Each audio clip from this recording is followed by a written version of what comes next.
நாட்களில் தம்மை மரணத்தினின்று ரட்சிக்க வல்லமையுள்ளவரை நோக்கி பலத்த சத்தத்தோடும் கண்ணீரோடும் விண்ணப்பம் பண்ணி வேண்டுதல் செய்து தமக்கு உண்டான பயபக்தி நிமித்தம் கேட்கப்பட்டு கண்ணீரோடு அவரே விண்ணப்பம் பண்ணினார். அப்போ நம்ம தேசத்தை குறித்து வருகிற இடர்பாடுகளை குறித்து நம்ம தான் கண்ணீரோட ஜெபிக்கணும். அவரே கண்ணீரோட ஜெபிச்சிருக்காருன்னா நம்ம அந்த மாதிரி ஜெபிக்கணும். ரெண்டாவது பார்த்தீங்கன்னா அவரே தன் கீழ்ப்படிதலுக்காக நம்முடைய பாடுகள் நிமித்தமாய் கீழ்ப்படிந்தார். வசனம் படி படிங்க. 8வது வசனம். அவர் குமாரனிலிருந்து அவர் மாமிசத்தில் இருந்த அவர் குமாரனாய் இருந்தும் பட்ட பாடுகளினாலே கீழ்ப்படிதலை கற்றுக்கொண்டு அவர் குமாரன் பிதாவுடைய மகன், சரியா? அவரே இருந்தும் தன் பட்ட பாடுகளால் கீழ்ப்படிந்தார்.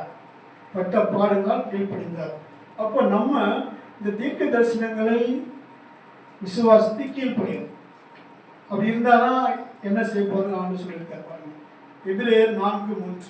விசுவாசித்தவர்களாகிய நாமோ அந்த இளைப்பாறுதலில் பிரவேசிக்கிறோம்.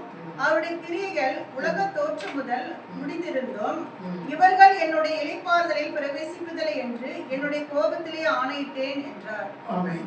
பார்த்தீங்கன்னா முதல்ல இவையெல்லாம் சம்பவிக்கும், இதெல்லாம் நடக்கும்னு சொல்லி விசுவாசிக்கும். அந்த விசுவாசம் இல்லைன்னு சொன்னா அவர் என்ன சொல்றாரு? இளைப்பாறுதல் அடையும் என்று என் மேல் ஆணையிட்டு சொல்கிறேன். என்ன விசுவாசத்தில் என்ன சொல்றாரு? என் கோபத்தில் ஆணையிட்டீங்க என்றார். அப்போ அவர் கோபம் வந்துச்சுன்னு நினைச்சாரு நம்ம பரலோகத்தில் போக முடியாதுன்னு தேவன் சொல்றாரு. அப்போ நம்ம இதெல்லாம் விசுவாசிக்கணும். தேவன் ஸ்தோத்திரம். தேவன் தாமே இப்படியாக தல தீர்க்கதரிசனங்களை கூறி வருகிற காலத்தில் அவருடைய கோபத்துக்கு ஆக்கினிக்கு நம்ம தப்பிச்சுக்கிறோம். முதல்ல கோபத்துக்கும் ஆக்கினிக்கும் தப்பிச்சுக்கொண்டு நம்ம பரலோக ராஜ்யத்துக்கு எதிர்கொண்டு போக தேவனுக்கு மெசேஜ். அதுக்காக ஸ்தோத்திரம் சொல்லுங்க.